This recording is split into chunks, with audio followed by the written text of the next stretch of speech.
நாமத்திலே இந்த மாலை வேளையிலே உங்கள் எல்லாரையும் நான் வாழ்த்துகிறேன். கர்த்தர் நல்லவர். நல்ல ஒரு ஆராதனையின் பிரசன்னத்திற்குள்ளே தேவன் நம்மை நடத்தினார். இந்த மாலை வேளையிலும் அவருடைய வார்த்தையின் மூலமாகவும் கர்த்தர் நம்மோடு கூட பேசுவதற்கு நாம் இடம் கொடுப்போம். வாசிக்கலாம். எரேமியாவின் புஸ்தகம் 29வது அதிகாரம் 11வது வசனம். எரேமியாவின் புஸ்தகம் 29வது அதிகாரம் 11வது வசனம். நீங்கள் எதிர்பார்த்திருக்கும் முடிவை உங்களுக்கு கொடுக்கும்படிக்கு நான் உங்கள் பேரில் நினைத்திருக்கிற நினைவுகளை அறிவேன் என்று கர்த்தர் சொல்லுகிறார். அவைகள் தீமைக்கல்ல, சமாதானத்துக்கு ஏதுவான நினைவுகள் என்று சொல்லி கர்த்தர் சொல்லுகிறார். நம்முடைய தேவன் முடிவை கொடுக்கிறவர். அந்த முடிவை கொடுக்கிறவர் 3 விதமான முடிவுகளை தேவ பிள்ளையினுடைய வாழ்க்கையில் அவர் கொடுக்கிறார் என்பதை கடந்த வாரத்தில் நாம் பார்த்தோம். எப்படி கொடுக்கிறார்? 3 முடிவு. மனிதனால் கணிக்க முடியாதது தேவனுடைய வார்த்தையினாலே முடியும், நடக்கும் என்பதை ஆண்டவர் காண்பிக்கிறார்.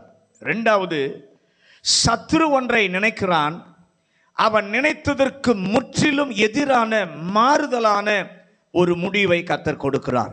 3வது, நாம் எதிர்பார்க்கிற முடிவை கர்த்தர் தருகிறார். நாம் எதிர்பார்க்கிற முடிவை எப்படி கர்த்தர் தருகிறார்? 3 விதங்களிலே தருகிறார். 1, அவரோடு கூட இருக்கிறதான உறவினுடைய அடிப்படையில் ஆண்டவர் அந்த முடிவை, எதிர்பார்ப்பை தருகிறார். 2வது, நம்ம பக்கத்திலே நாம் செய்ய வேண்டியதை எல்லாம் செய்துவிட்டு இனி வேறு வழியே இல்லை, வேறு கதியே இல்லை என்று சொல்லி அவரையே நம்முடைய கண்கள் நோக்கி பார்த்து காத்திருக்கும் பொழுது எதிர்பார்க்கிற முடிவை கர்த்தர் கொடுக்கிறார். 3வது, நம்முடைய எதிர்பார்ப்பானது அவருடைய வார்த்தையினுடைய அடிப்படையில், அவருடைய வசனத்தின் அடிப்படையில் நம்முடைய எதிர்பார்ப்பு இருக்குமானால் கர்த்தர் அந்த எதிர்பார்ப்பை முடிப்பார், கொடுப்பார். இந்த நாளிலும் அந்த ஆண்டவர் நம்முடைய எதிர்பார்க்கிற முடிவை 3 விதங்களிலே அவர் தருகிறார். அதிலே முதலாவது விதத்தை காலை ஆராதனையிலே நாம் பார்த்தோம். எதற்காக அந்த முடிவை கர்த்தர் தருகிறார் என்று சொன்னால், நம்மை சீர்படுத்துவதற்காக. நம்மை சீர்படுத்துவதற்காக ஆண்டவர் என்ன செய்கிறார்? நாம் எதிர்பார்த்த விதமாக அல்ல, நாம் எதிர்பாராத விதத்திலே அந்த எதிர்பார்ப்பை கர்த்தர் கொடுக்கிறார். 2வது, இந்த மாலை வேளையிலே எப்படி 2வது முறை என்ன என்பதை இந்த மாலை வேளையிலே நாம் பார்க்க கர்த்தர் உதவி செய்வாராக. லூக்கா எழுதின சுவிசேஷம் 15வது அதிகாரம் 18 முதல் 22 வசனங்களை வாசிக்க கேட்கலாம். லூக்கா 15வது அதிகாரம் 18 முதல் 22 வசனங்கள். நான் எழுந்து என் தகப்பனிடத்திற்கு போய் தகப்பனே பரத்துக்கு விரோதமாகவும் உமக்கு முன்பாகவும் பாவம் செய்தேன். இனிமேல் உம்முடைய குமாரன் என்று சொல்லுவதற்கு நான் பாத்திரன் அல்ல. உம்முடைய கூலிக்காரரில் ஒருவனாக என்னை வைத்துக் கொள்ளும் என்பேன் என்று சொல்லி எழுந்து புறப்பட்டு தன் தகப்பனிடத்திற்கு வந்தான். அவன் தூரத்தில் வரும்போதே அவனுடைய தகப்பன் அவனை கண்டு மனதுருகி ஓடி அவன் கழுத்தை கட்டிக்கொண்டு அவனை முத்தம் செய்தான். குமாரன் தகப்பனை நோக்கி தகப்பனே பரத்துக்கு விரோதமாகவும் உமக்கு முன்பாகவும் பாவம் செய்தேன். இனிமேல் உம்முடைய குமாரன் என்று சொல்லப்படுவதற்கு நான் பாத்திரன் அல்ல என்று சொன்னான்.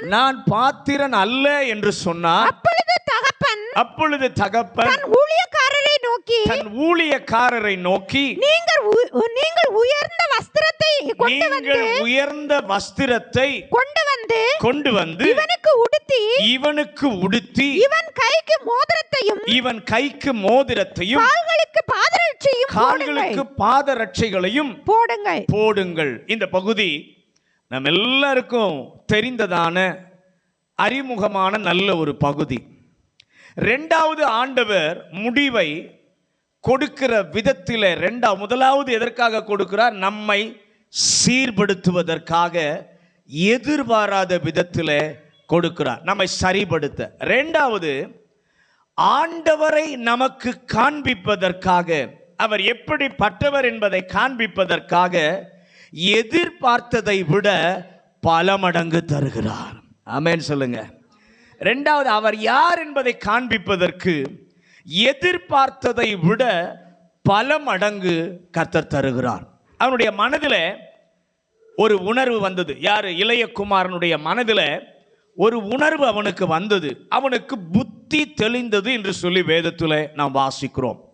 புத்தி தெளிந்த போது அவன் நினைக்கிறான், என்னுடைய வாழ்க்கையினுடைய முடிவு எதுவரைக்கும் இருந்துச்சுன்னா, பன்றி கூட்டத்தோடு கூட என்னுடைய முடிவு இருந்தது. எனக்கு அழிவை தந்து விட்டது. எனக்கு இப்படி ஒன்று வேண்டும். என்ன வேண்டும்? என்னுடைய தகப்பன் வீட்டில் பசி இல்லாமல் வீட்டு வேலைக்காரர்கள் இருக்கிறார்கள். அவர்கள் எல்லாருக்கும் நல்ல உணவு இருக்கு வேலைக்காரர்களுக்கு. ஆனால் அவன் நினைக்கிறான், அந்த பசி இல்லாத ஒரு வாழ்வு எனக்கு வேணும். இப்போ பசியினால நான் துடிக்கிறேன், பசியினால நான் வேதனைப்படுகிறேன். எனக்கு பசி இல்லாத ஒரு வாழ்வு வேண்டும், நாற்றமில்லாத ஒரு வாழ்வு வேணும். நல்ல நிலையில் இருந்தவன் இன்றைக்கு அவனுடைய நிலைமை முடிவு என்னன்னு பார்த்தா, பசியிலே துடிக்கிறான், நாற்றம் எடுத்தவனாய் இருக்கிறான். அவனுக்கு தெளிவு வந்தபோது நினைக்கிறான், என்னுடைய பசி தீரணும், பசி இல்லாத ஒரு வாழ்க்கை எனக்கு வேணும். நாற்றம் நிறைந்த இந்த வாழ்க்கை போய் நாற்றம் இல்லாத ஒரு வாழ்க்கை எனக்கு வேண்டும். அதற்கு நான் என்ன செய்வேன் என்று சொல்லி அவன் தீர்மானம் பண்ணுகிறான். என்ன தீர்மானம்? என் தகப்பனிடத்துக்கு நான் திரும்பி போவேன். என் தகப்பனிடத்தில் போய் நான் என்ன பண்ணுவேன்?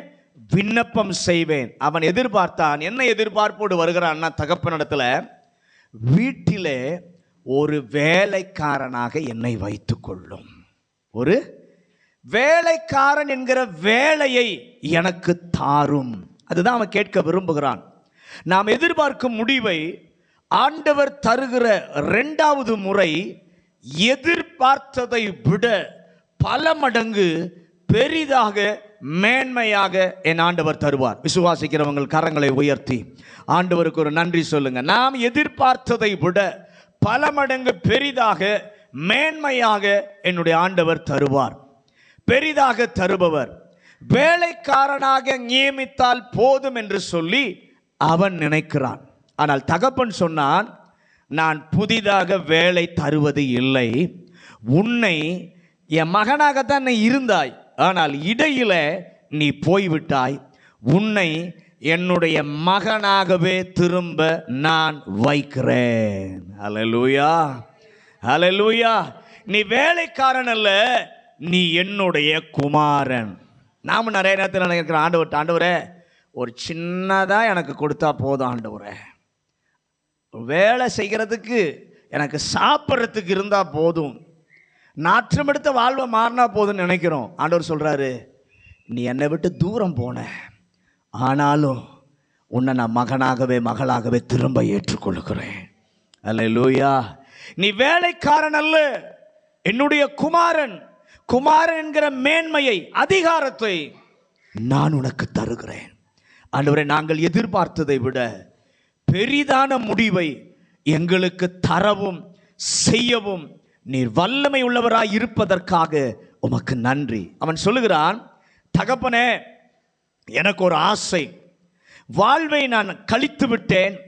மீதமுள்ள நாட்களிலே இந்த வீட்டிலே ஏதோ ஒரு உதவி செய்யணும். என்னால் முடிந்த உதவியை நான் செய்கிறேன். ஒரு ஆளாக, உதவி செய்கிற ஒரு ஆளாக இந்த வீட்டுக்குள்ளே நான் இருக்க விரும்புகிறேன் என்று மகன் அப்ளை பண்ணுகிறான் தகப்பனிடத்தில். ஒரு வேலைக்காரன் அந்த வீட்டில் எடுபடி வேலை செய்ய எனக்கு ஒரு வாய்ப்பு தாரும் என்று சொல்லி அப்ளை பண்ணுகிறான். நல்ல கவனிங்க, அதுதான் இளைய குமாரனுடைய எதிர்பார்ப்பு. எடுபடி வேலை செய்து கொண்டிருப்பது அவனுடைய எதிர்பார்ப்பு. அப்பா சொல்றாரு, விருந்தை ஆயத்தம் பண்ணுங்கள், கொளுத்த கன்றை என்ன பண்ணுங்க, அடியுங்கள். இவன் கைக்கு என்ன பண்ணுங்க, மோதிரத்தை போடுங்க. இவன் மரித்தான், இவன் உயிர்த்தான். அப்பா என்ன கொடுத்தார் தெரியுமா? அந்த வீடு முழுவதும், அந்த அரண்மனை முழுவதும் மகிழ்ச்சியாய் இருப்பதற்கு இவன் தான் முக்கிய காரணம், இவன் தான் முதல் காரணம் என்ற நிலையிலே எங்கோ ஒரு ஓரத்துல எடுபிடி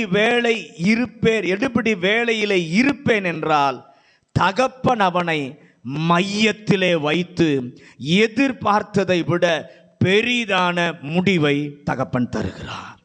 அல்லேலூயா. எதற்காக செய்கிறார்? மகன் எப்படிப்பட்டவன் என்று சொல்லி காண்பிப்பதற்காக அல்ல. இவ்வளவு மோசமான தகுதி இல்லாத இந்த வேலைக்காரன் என்ற நிலையில் கேட்கிறவனை மகன் என்ற நிலைக்கு உயர்த்துவார் என்றால் அந்த அப்பா எப்படிப்பட்ட உள்ளம் படைத்தவர். அதை கொஞ்சம் யோசித்து பாருங்க. நம்ம நிலைமை அப்படிதான் இருந்துச்சு இளையகுமாரனை போல.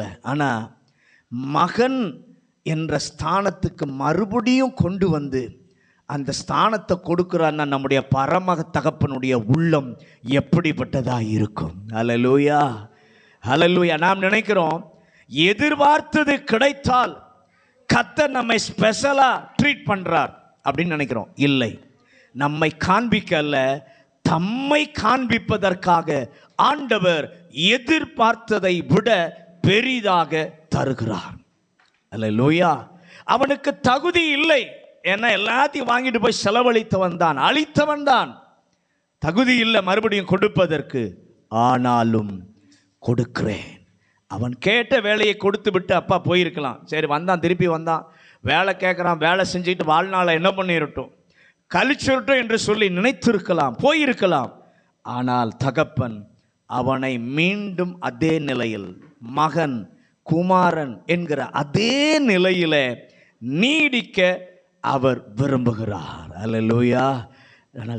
அவனுக்கு நீடிக்க விரும்பல, வேலை தான் கேட்கிறான்.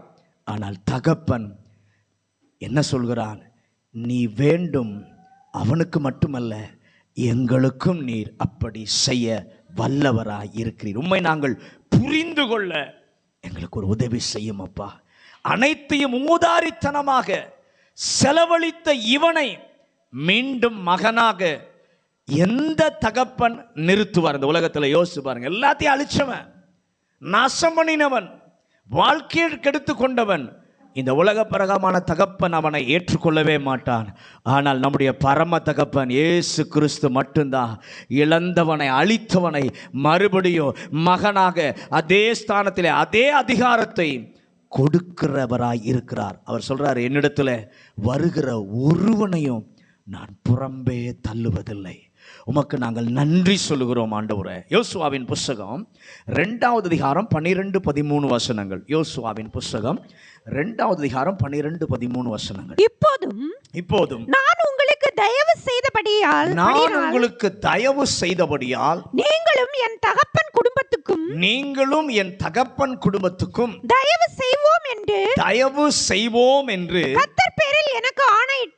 கர்த்தர் பேரில் எனக்கு ஆணையிட்டு நீங்கள் என் தகப்பனையும் என் தாயையும் என் சகோதரரையும் சகோதரிகளையும் அவர்களுக்கு உண்டான எல்லாவற்றையும் உயிரோடு வைத்து எங்கள் ஜீவனை சாவுக்கு தப்புவிக்கும்படி எனக்கு நிச்சயமான அடையாளத்தை கொடுக்க வேண்டும் என்றான். நல்ல கவனிங்க. ராகாப் அவளுடைய வீட்டிற்கு அடைக்கலம் தேடி 2 வேவுக்காரர் வருகிறார்கள். இந்த தேசத்தில் இருக்கிறோம், அவங்க சொல்றாங்க, ராகாப் அவங்கள்ட்ட சொல்றாரு, உங்க தேசம், எங்க தேசங்களை உங்க ஆண்டவர் ஜெயிக்கிறவர். ஆமென். அவருடைய ஜனங்களுக்காக மற்ற எல்லாரையும் ஆண்டவர் தோற்கடிக்க வல்லவர் என்று அறிந்து நானும் என்னுடைய குடும்பமும் வாழ வேண்டும். எங்கோ அல்ல, இவ்வளவு நன்மை செய்கிற, இவ்வளவு வல்லமையுள்ள உங்களுடைய ஆண்டவர் இருக்கிறாரே, அந்த ஆண்டவருடைய பராமரிப்பின் கீழே நாங்கள் வாழ வேண்டும். உங்களை நான் காப்பாற்றினேன். 2 பேரையும் பார்த்து சொல்ல, உங்களை நான் காப்பாற்றினேன். எரிகோவை பிடித்த போது யோசுவா அழைத்து ராகாப்பையும் அவள் குடும்பத்தையும் முழுவதையும் பத்திரமாக கொண்டு வாருங்கள் என்று சொல்லி யோசுவா சொல்றார். சொல்லி அவர்களை கொண்டு வர வைத்தான். யோசுவாவின் புஸ்தகம் 6வது அதிகாரத்தில் பார்க்கிறோம். ராகாபிற்கு ஆண்டவர் கொடுத்த முடிவு என்ன? மத்தேயு எழுதின சுவிசேஷம் 1வது அதிகாரம் 5-6 வசனங்கள். மத்தேயு 1வது அதிகாரம் 5-6 வசனங்கள்.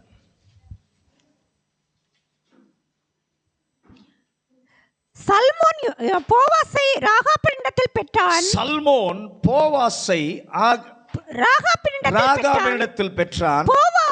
போவாஸ் ஓபேத்தை ரூத்தினிடத்தில் பெற்றான். ரூத்தினிடத்தில் பெற்றான். ஓபேத் ஈசாயை பெற்றான். ஈசாய் தாவீது ராஜாவை பெற்றான். நல்ல கவனிங்க. பகுதியில் நீங்க வாசிக்கும் பொழுது அவள் எதிர்பார்த்ததை விட இயேசுவினுடைய சந்ததியிலே வேசியாக வாழ்ந்த இந்த நபரை பரிசுத்த சந்ததியிலே என் ஆண்டவர் கொண்டு வந்து வைத்தார். கர்த்தர் கொண்டு வந்து வைத்தார். ராகாபிற்கு எதிர்பார்த்ததை விட மேலான முடிவை அவன் நினைச்சா சொன்னது, நான் உங்களை காப்பாற்றி இருக்கிறேன், நீங்களும் எனக்கு ஒரு வாக்கு கொடுக்கணும். என்ன வாக்கு கொடுக்கணும்? எங்கோ நாங்கள் தப்பித்து இருக்க வாழ விரும்பலை, உங்கள் ஆண்டவருடைய பாதுகாப்பின் நிழலிலே நாங்கள் தங்கி வாழணும்னு விரும்புகிறோம் என்று சொல்லி கேட்டபோது ஆண்டவர் எதிர்பார்த்ததை விட பல மடங்கு வேசியாக இருந்த இவளுடைய பெயரை இயேசுவினுடைய சந்ததியிலே வருவதற்கு கர்த்தர் அவள் எதிர்பார்த்ததை விட பல மடங்கு ஆண்டவர் கொடுத்தார். ஆண்டவர் எதிர்பார்க்கிற முடிவை தரும் விதங்களிலே இன்னொன்று 2 ராஜாக்கள் 4வது அதிகாரம் 1வது வசனத்தை 7வது வசனத்தை வாசிங்க. 2 ராஜாக்கள் 4வது அதிகாரம் 1வது வசனமும் 7வது வசனமும். தீர்க்கதரிசிகளுடைய புத்திரரில்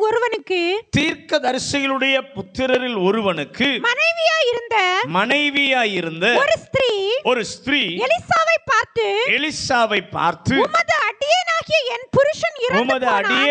என் புருஷன் இறந்து போனான். உமது அடியான் கர்த்தருக்கு பயந்து நடந்தான் என்பதை அறிவீர்.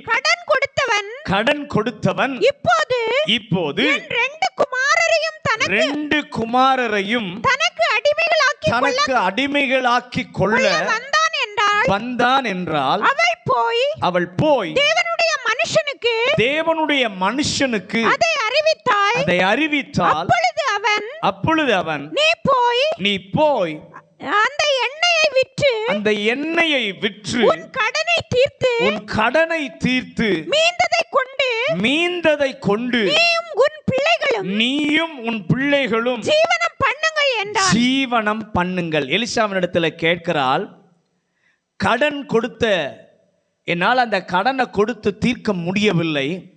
இப்ப சூழ்நிலை என்னுடைய முடிவு எப்படி இருக்குன்னா, என்னுடைய 2 பிள்ளைகளையும் பிடித்து கொண்டு போக கடன் கொடுத்தவர்கள் வந்திருக்கிறார்கள். அவளுடைய எதிர்பார்ப்பு கடன் நீங்க வேண்டும். அதுதான் அவளுடைய எதிர்பார்ப்பு. இன்னும் சொல்லனா, என்னுடைய நிகழ்கால பிரச்சனை, தலை நிமிர முடியாத பிரச்சனை, இது எனக்கு தீர்க்கப்பட வேண்டும். இதுதான் அவளுடைய எதிர்பார்ப்பு. மத்தேயு 1:7 சொல்லும்போது கர்த்தர் அவளுக்கு கொடுத்தது நிகழ்கால பிரச்சனைக்கு தீர்வு மட்டுமல்ல, அவன் வாழ்க்கையிலேயே இந்த பிரச்சனை இனி ஒரு காலம் வராத அளவு தீர்த்து கொடுத்தார். எதிர்பார்த்த முடிவை பல மடங்கு எதிர்பாராத விதத்திலே ஆண்டவர் தருகிறார். எதற்காக ஆண்டவர் அப்படி செய்தார்? கர்த்தர் அதை செய்ததற்கு காரணம், அந்த அம்மாவுக்கு பக்தி இருந்தது, அந்த அம்மா ஜெபித்தார்கள், அந்த அம்மா கீழ்ப்படிந்தார்கள் என்பதினாலா? இல்லை. அவர் யாருக்கும் கடன் பட்டவர் இல்லை என்பதை காட்டுவதற்காக. ஏன் இதை ஆண்டவர் செய்தார்? பஞ்ச காலத்தில் அந்த அம்மாவுடைய கணவன் 50 பேராக வைத்து தன்னுடைய சொந்த செலவிலே பராமரித்தான். எப்படி பராமரித்தான்? கடன் வாங்கி பராமரித்தான். எனக்காக ஒரு கலசம் தண்ணீர் கொடுத்தாலும் பலன் அடையாமல் போவது இல்லை என்பதை காண்பிக்க ஆண்டவர் செய்தார். ஆமென். கடன் பட்டவன் அல்ல என்பதை நிரூபிக்க, காண்பிக்க ஆண்டவரே எங்களை சரிபடுத்த எதிர்பாராத விதத்திலே நீர் தருகிறீர். உம்மை நீர் காண்பிப்பதற்கு எதிர்பார்த்ததை விட பல மடங்கு நீர் பெரிதாய் தருகிறீர். மூன்றாவது, யோபுவின் புஸ்தகம் 6வது அதிகாரம் 11வது வசனம். யோபு 6வது அதிகாரம் 11வது வசனம். நான் காத்து கொண்டிருக்க என் பலன் எம்மாத்திரம் என் ஜீவனை நீடித்திருக்க பண்ண என் முடிவு எப்படிப்பட்டது. மூணாவது அவர் தருகிற முறை என்ன தெரியுமா? முடிவே இல்லை, அதான் சூழ்நிலை. ஆனா கொஞ்சமும் எதிர்பாராததை ஆண்டவர் தருவார். முதலாவது நம்மை சரிப்படுத்த, இரண்டாவது அவர் யார் என்பதை காண்பிக்க, என்னுடைய முடிவு என்ன அப்படின்னு நினைக்கிற தேவ பிள்ளைக்கு கொஞ்சமும் எதிர்பாராததை ஆண்டவர் தருவார். அவனுக்கு ஒரு நம்பிக்கை இருந்தது. ஆரம்பத்தில் என்ன நம்பிக்கை? எப்படியாவது கர்த்தர் என்னை கைவிட மாட்டார் என்ற நம்பிக்கை இருந்தது. ஆனால் கடைசியில் பிரச்சனை அவனுக்கு அதிகமாகி கொண்டு வந்தது. கடைசியில் ஒரு முடிவுக்கு வந்திருக்கிறான். என் சரீர பலனும் குறைந்து, எல்லாம் அப்படியே குறைஞ்சு போயிருக்கு சரீர பலனும். அந்த முடிவு வரும் என்று காத்து கொண்டிருக்க எனக்கு பலனும் இல்லை. அதாவது இதெல்லாம் முடிஞ்சு ஒரு நல்ல முடிவு வரணும் அப்படின்னு காத்திருக்க எனக்கு பலனும் இல்லை.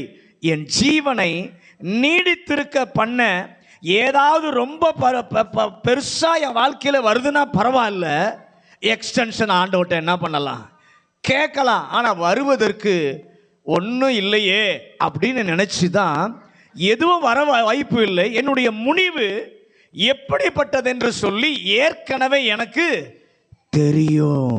என்ன தெரியும்? நல்ல கவனிங்க. முடிவே இல்லை, என் வாழ்க்கைக்கு முடிவே இல்லை. கடைசியில் ஒரு முடிவுக்கு வந்துட்டான். இதெல்லாம் இனி நான் எதிர்பார்ப்பது வேஸ்ட். இனி நான் எதிர்பார்ப்பது இந்த மாலை வேளையில் அப்படி யாராவது வந்திருப்பீங்கன்னா உங்களுக்காக தான் கர்த்தர் பேசுகிறார். இனி நான் எதிர்பார்ப்பது வேஸ்ட், வீண் என்று சொல்ல நிலைமையில் வந்திருக்கலாம். ஒருவேளை கடைசியில் அந்த இருக்கிற வரைக்கும் வாழுவோம். யோபு அப்படி தான் நினச்சிருப்பான். இருக்கிற வரைக்கும் என்ன பண்ணுவோம்? வாழுவோம். இறுதியில் கண்ணை மூடி என்ன பண்ணிடுவோம்?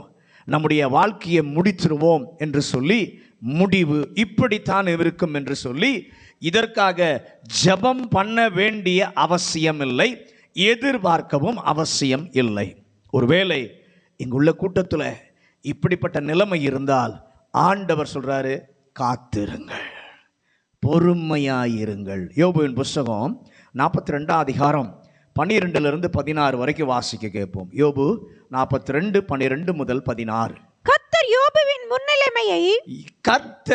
யோபுவின் முன்னிலைமையை பார்க்கிலும் அவன் பின்னிலைமையை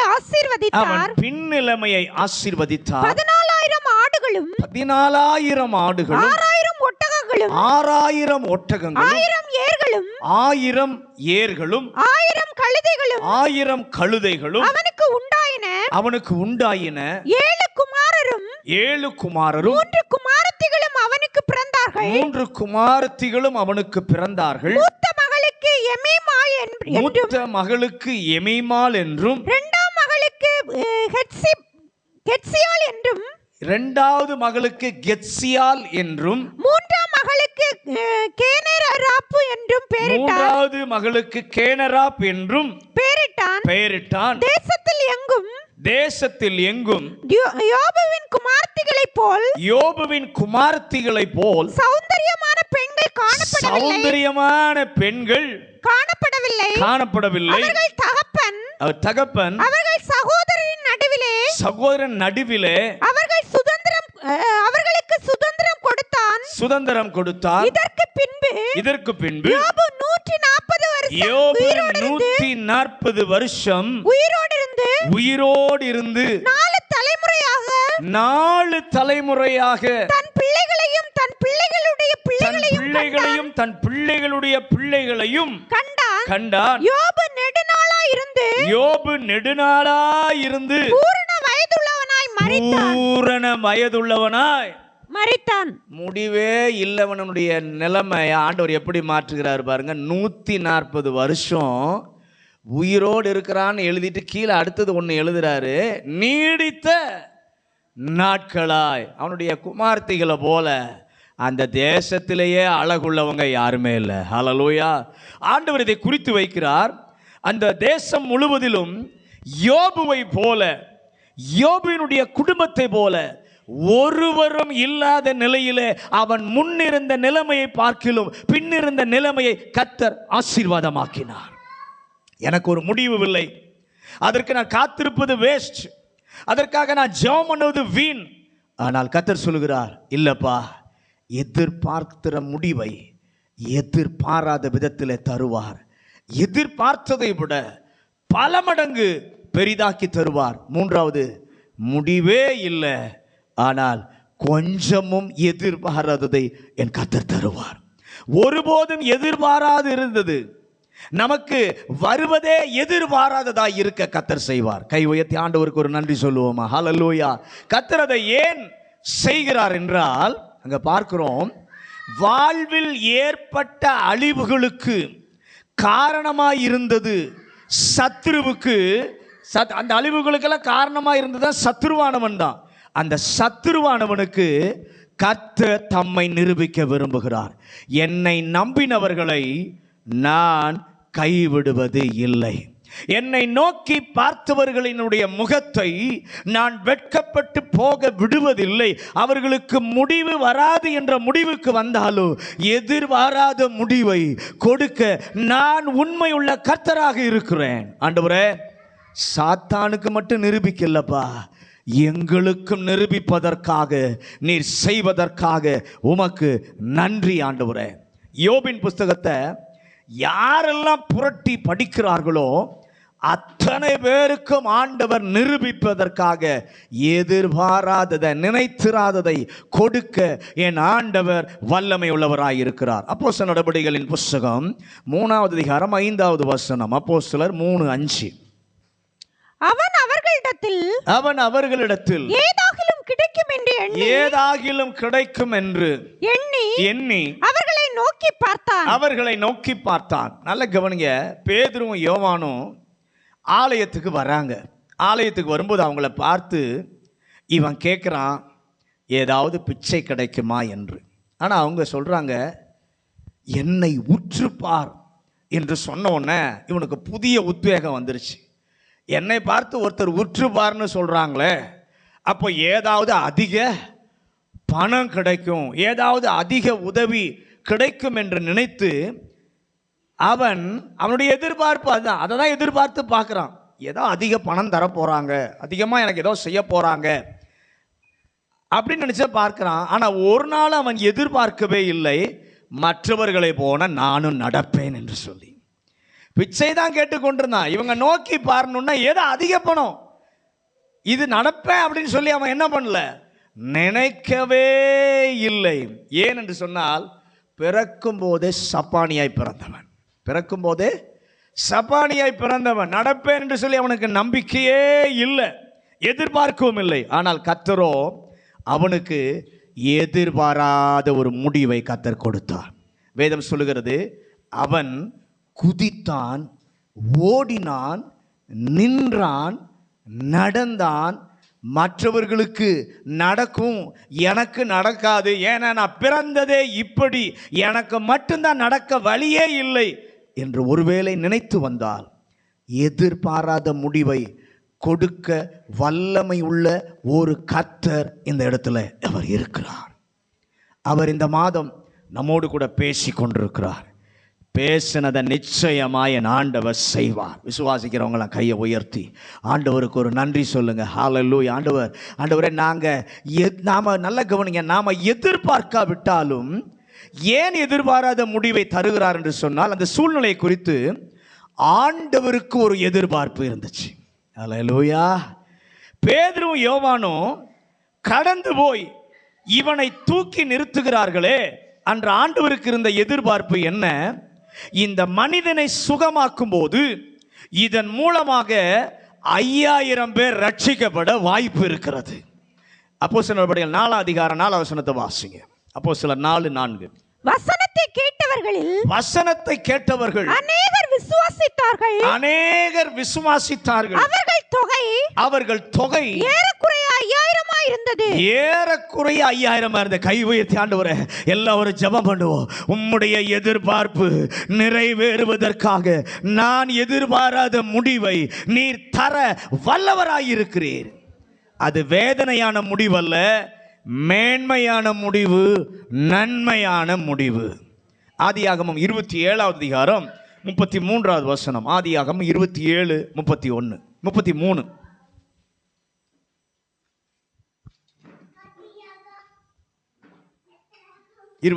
அப்பொழுது ஈசாக்கு மிகவும்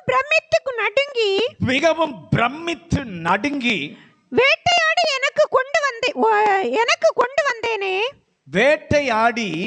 எனக்கு கொண்டு வந்தேனே அவன் யார் நீ வரும் முன்னே அவன் எல்லாவற்றிலும் நான் புசித்து அவனை ஆசீர்வதித்தேனே அவன் ஆசீர்வதிக்கப்பட்டவனாகவும் இருப்பான் என்ற நல்ல கவனிய. முதலிலே யாக்கோபு வந்து ஆசீர்வாதத்தை பெற்றுக்கொண்டு போய்விட்டான். இப்போ ஏசா தகப்பன் சொன்னது போல வேட்டையாடி சமைத்து என்ன பண்ணுகிறான், கொண்டு வந்து ஆசீர்வாதம் பெற விரும்புகிறான். அவன் சொல்றான், அப்பாட்ட நீர் சொன்னதை வேட்டையாடி கொண்டு வந்திருக்கிறான் என்று சொன்ன உடனே ஈசாக்குக்குள்ளே ஒரு கலக்கம் வந்துருச்சு. அவன் கலங்கி போய் சொல்லுகிறான், இதற்கு முன்பு ஆசீர்வாதம் பெற்றது யார்? அவன்தான் சுவிகார புத்திரனாயிருப்பான், அவனுக்குத்தான் எல்லாமே கொடுக்கப்பட வேண்டும் என்று ஈசாக்கிற்கு ஒரு எதிர்பார்ப்பு இருந்தது. ஆனால் ஆண்டவரோ ஈசாக்கு எதிர்பாராத முடிவை கர்த்தர் கொடுத்தார். ஆமென் சொல்லுங்களேன். யாக்கோபை அவன் எதிர்பார்க்கவே இல்லை. கர்த்தர் யாக்கோபுக்கு கிடைக்கும்படி செய்தார். அப்போ நம்ம சொல்லுவோம், பொய் சொல்லிதானே பாஸ்டர் அவன் வாங்கினான், யாக்கோபு பொய் சொல்லிதானே வாங்கினான் பாஸ்டர் என்று சொல்லால் ஆண்டவர் சொல்லுவார், அப்பா நீ 27வது அதிகாரத்தில் இருக்கிற, நான் எதை தெரியுமா பார்க்கிறேன்? 25வது அதிகாரத்தில் நடந்ததை நான் பார்க்கிறேன். என்ன பார்க்கிறேன்? 25 அதிகாரத்தில் பார்க்கும்போது அங்கே என்ன நடந்தது? கூழ் தனக்கென்று சமைத்து கொண்டிருந்தான் யாக்கோபு. பசியோடு கூட ஏசா வருகிறான். வீட்டிற்குள் சென்று ஆகாரத்தை எடுத்து அவன் சாப்பிட்டு இருக்கலாம், அப்படிதானே? பசி ரைட்டு, வீட்டுக்குள்ள போய் ஆகாரத்தை எடுத்து என்ன பண்ணியிருக்கலாம், சாப்பிட்டு இருக்கலாம். ஆனால் கூழின் மேலே அவனுக்கு ஒரு ஆசை. அந்த கூழின் மேலே ஆசைப்பட்டு நீ சமைப்பதை எனக்கு தா அப்படின்னு கேட்கும்போது யாக்கோபு கேட்கிறான், உனக்கு புத்திர சுவிகாரமா இருக்கிறத எனக்கு கொடு என்ற உடனே இவனுக்குள்ள எண்ணம், என்றைக்கோ அது வரப்போகிறது, எதிர்காலத்தில் வர இருக்கும் சேஷ்ட புத்திர பாகத்திற்காக இன்று உள்ள ஆகாரத்தை அவன் கொடுத்து விட்டான். கர்த்தர் அதை பார்த்தார்.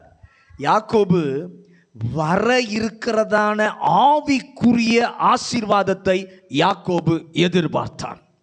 ஆனால் ஏசா என்ன பண்ணிட்டான், அதை லேசா நினைச்சிட்டான். எதிர்காலத்தில் தானே வரப்போகுது, எப்பயோ தானே வரப்போகுது, இன்னைக்கு எனக்கு கூழ் வேணும், இன்னைக்கு எனக்கு கூழ் வேணும். நம்ம நிலைமை அப்படிதான். இன்னைக்கு இருக்கிறது மேலே ஆசைப்பட்டு இச்சித்து மேலானதை நாம் என்ன பண்ணுகிறோம், உதறி தள்ளிவிடுகிறோம். அன்னைக்கு ஏசா அதை தான் செய்தான். யாக்கோபோ எதிர்காலத்தில் வர இருக்கிற ஆவிக்குரிய மேன்மையை, ஆசீர்வாதத்தை எதிர்பார்த்தான். ஆனால் ஏசா தற்காலிக பரிகாரத்திற்காக எவ்வளவு பெரிதான மேன்மையையும் உதறிவிட அவன் தயாராயிருந்தான்.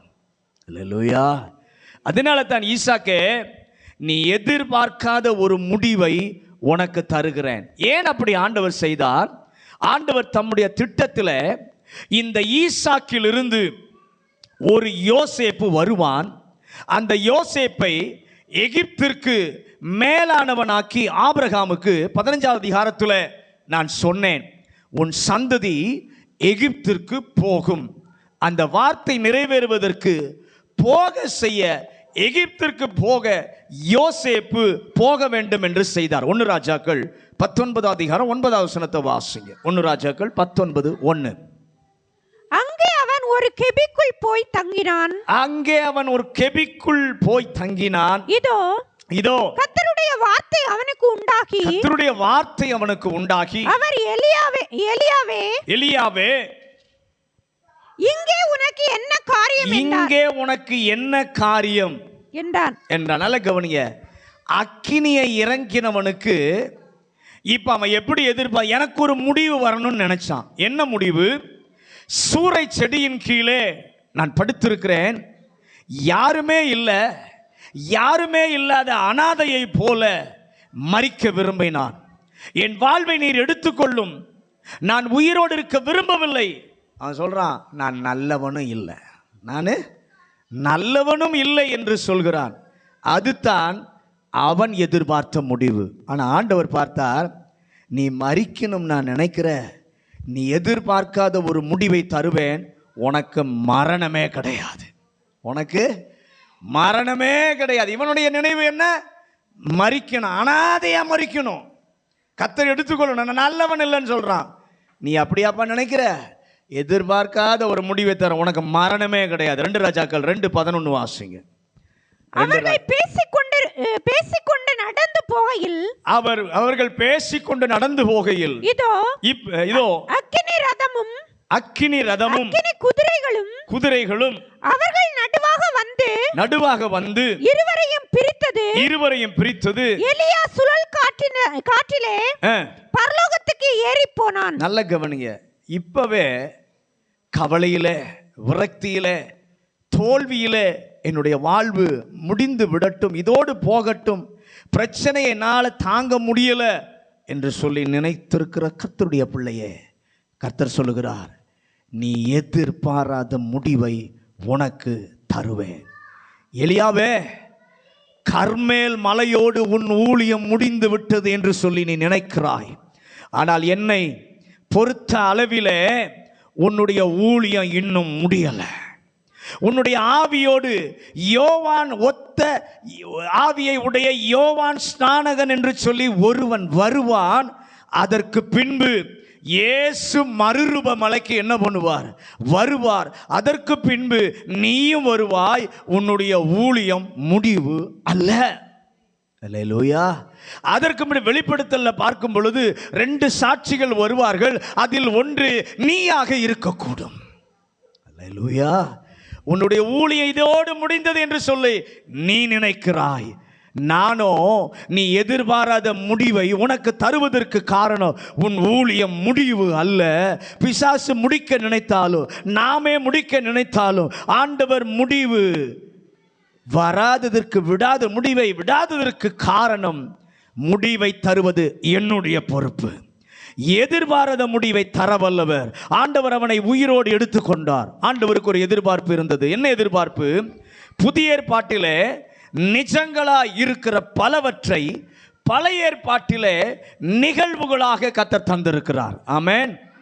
நீங்க வாசித்து பார்க்கும் பொழுது புதிய ஏற்பாட்டிலே நிஜமாய் இருந்த உயிருள்ள சரீரத்தோடு மறுரூபம் அடைகிற ஒரு நிகழ்ச்சி இருக்கிறது. அதுதான் வருகை.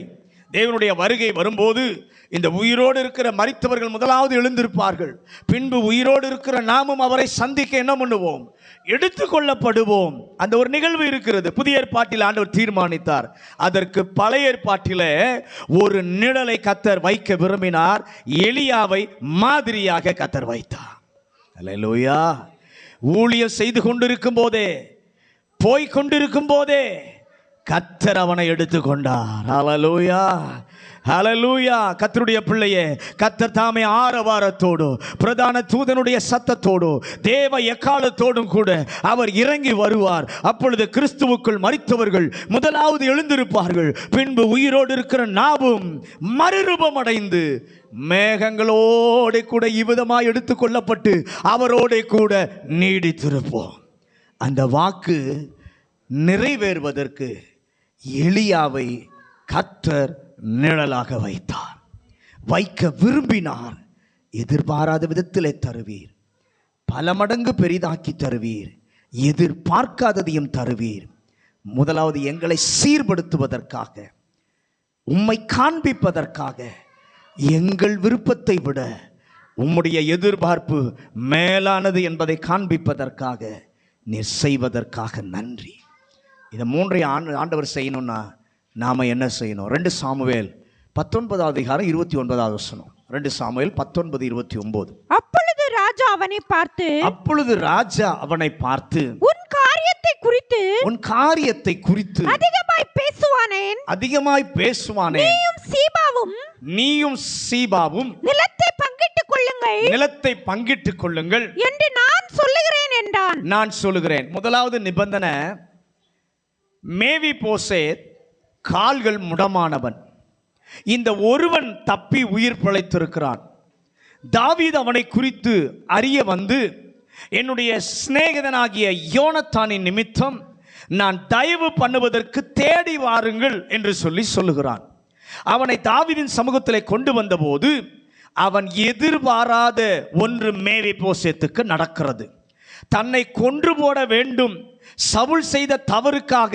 ஆனால் தாவீது கொன்று போடாமல் சொல்லுகிறான், நீ உயிரோடு இருக்கிற நாளெல்லாம் என்னுடைய பந்தியிலே நீ இருப்பாய், என்னுடைய அரண்மனையிலே இருப்பாய் என்று சொன்னது எதிர்பாராத ஒரு காரியம் மேவிபோசேத்துடைய வாழ்க்கையில. ஆனால் ஒரு முறை தாவீது அவனது மகனால் துரத்தப்படுகிறான்.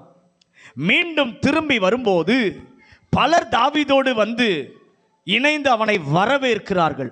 அதில் மேவிபோசேத்தும் வருகிறான். தாவீது அவனை பார்த்து கேட்கிறான், நீ ஏன் என்னோடு கூட வரவில்லை? நீ ஏன் என்னோடு கூட வரவில்லை? அவன் சொல்லுகிறான், நான் நடக்க முடியாது என்பதை நீர் என்ன பண்ணியிருக்கிறீர்? அறிந்திருக்கிறீர். நான் உம்மை காண்பதற்கென்று இந்த சீபாவினிடத்தில் என்னை பராமரிப்பதற்காகவும் அவனை வைத்தீர். அந்த சீபாவிடம் நான் கேட்டேன், கழுதையை சேணம் வைத்து தாரும், நீர் வராவிட்டாலும் பரவாயில்லை, நான் போகிறேன் என்று எவ்வளவோ நான் அவனிடத்தில் ரெக்வஸ்ட் பண்ணினேன். ஆனால் சீபா தரமாட்டேன் என்று சொல்லிவிட்டான்.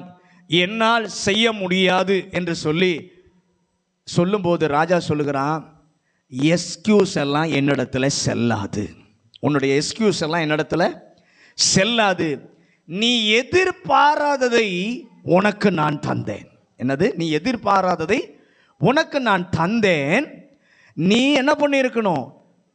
கடைசி வரைக்கும் உன்னை வைத்திருக்க முடியும். நீ சாக்கு போக்கை நம்பி இருந்ததுனால இன்றோடு உனக்கும் எனக்கும் உறவு இல்லை. கடைசி வரைக்கும் உன்னை நான் வச்சு காப்பாற்றி இருக்க முடியும்.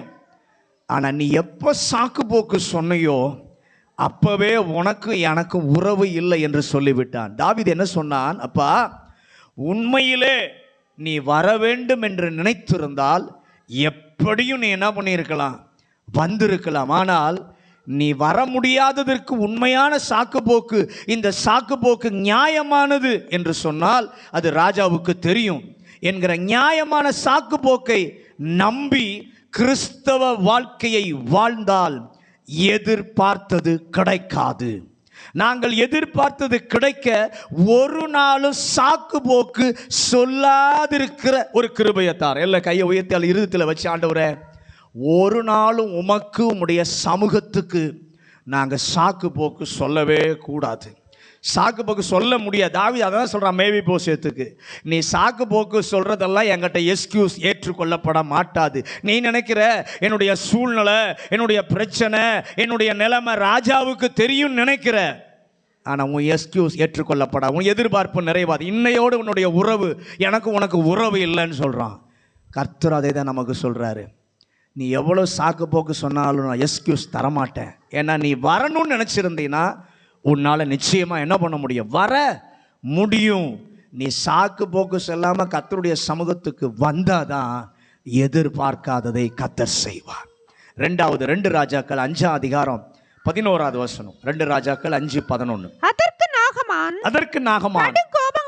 கடுங்கோபம் கொண்டு புறப்பட்டு போய் அவன் வெளியே வந்து நின்று தேவனாகிய கர்த்தருடைய நாமத்தை தொழுது தன் கையினால் அந்த இடத்தை தடவி இவ்விதமாய் குஷ்டரோகத்தை நீக்கி விடுவான் என்று எனக்குள் நினைத்திருந்தேன்.